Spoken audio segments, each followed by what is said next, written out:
Hello everyone, I am Dr.A.G.Mythili, Assistant Professor, Department of Commerce with Finance, Dr. SNS College of Arts and Science. In this video, I am going to speak about business communication. So, now coming to the concepts of communication.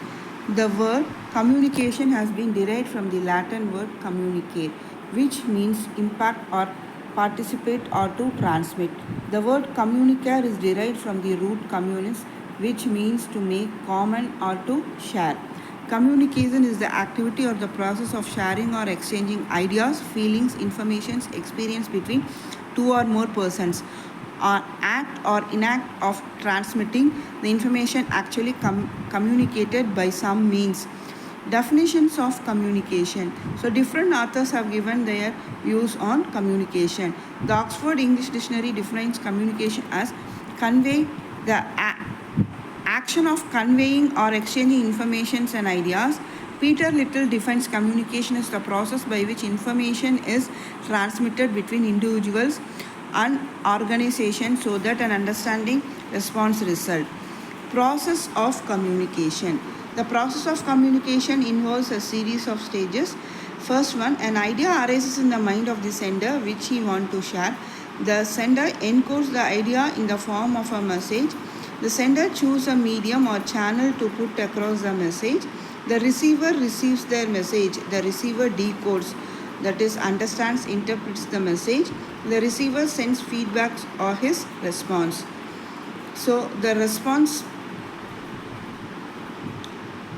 the communication process is important and it is of 5 stages.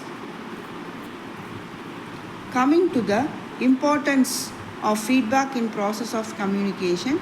Effective feedback, both positive and negative, is very helpful.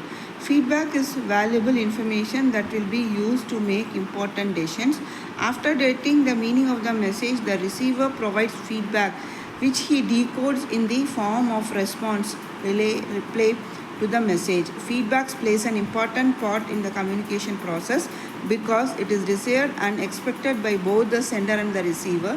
The sender wants to know how his message has been received, and the receiver, either consciously or unconsciously, usually provide a sign indicating that he has received the message. How to achieve an effective communication. So you have to communicate for a purpose, compose message with care, study the receiver, select appropriate medium, provide feedback, act promptly on receiving feedback. So benefits of effective communication. So there are some of benefits of an effective communication. One is there will be healthy relationship in the organization. So you can have the better performance of the employees. So high moral will be there. A good image unity will be followed. So they'll be reaching the final goals. Without communication, we can't reach the final goals. So the smooth functioning of all the departments, say purchase, sales, production, finance, etc. So there will be greater efficiency and higher productivity. The managers has to communicate with their subordinate about the productivity. So effective decision making. Effective decision making can be happen only with the proper communication. So there will be proper cooperation and coordination among the people. So there are different benefits of communication. Without communication, there is nothing in the organization. It starts from the top level to the down level, and each and every day everything should be communicated to all the employees.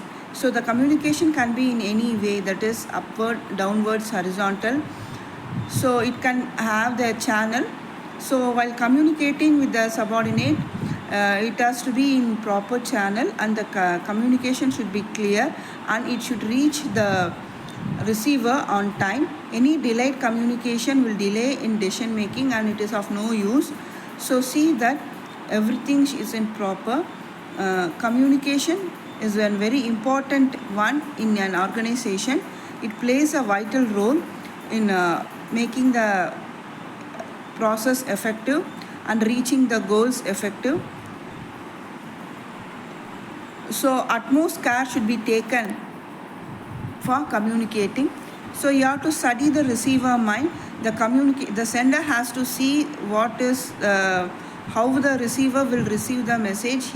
Message should be sent to the receiver in the language which is known by the receiver, and appropriate medium, that is whether it is face to face or written or oral, whatever may be, the medium should be clearly chosen and the communication should be sent. So as soon as the receiver receives the communication, he has to send the feedback immediately to the sender, so that he can he has to acknowledge the message whether he has received the message or not. Thank you.